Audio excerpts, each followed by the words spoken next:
Hello class, today we are going to talk about aerial camera. And then the aerial camera, we are going to see on how to draw the aerial camera, how to label the parts of the aerial camera, then lastly the function of each part.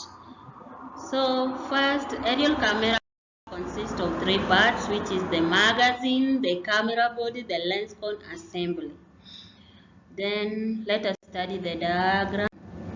The diagram, I believe you can all see the diagram. First, we have the magazine. The magazine is the upper part of the camera, which consists of the unexposed film, film flattener, and exposed film. We have the body, which is the middle part, consists of the focal plane and the focal length. Then we have the lens cone assembly.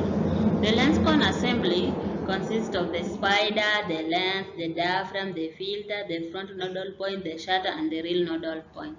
So let us see the function of each part. We have the magazine. The magazine consists of the reel, film, flattening, and advancing mechanism.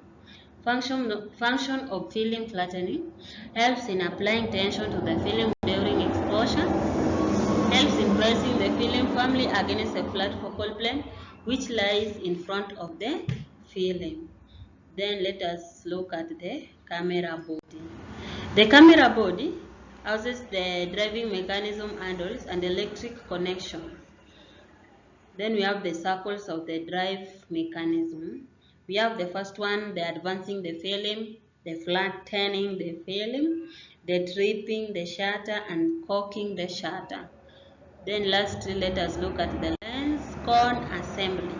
The lens cone assembly consists of the inner cone, which is also known as the spider. We have the lens, we have the filter, we have the diaphragm, we have the shutter, and we have the focal plane. Function of each part, let us start with the spider or the inner cone, which support the lens assembly and fixes interior orientation. Then the second one is the lens. The lens gathers the rays and brings them to focus in the focal plane. Then we have the third one, which is the filter. The filter reduces the effect of atmospheric haze, that is one.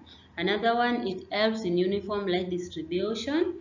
Then the third one, it helps to protect the lens from the damage and dust. Then we have the diaphragm. The diaphragm regulates the amount of light allowed to pass through the lens. The shutter controls time that the light is allowed to pass through the lens. Then the focal plane, it brings to focus all the incident rays. Thank you. Have a lovely day.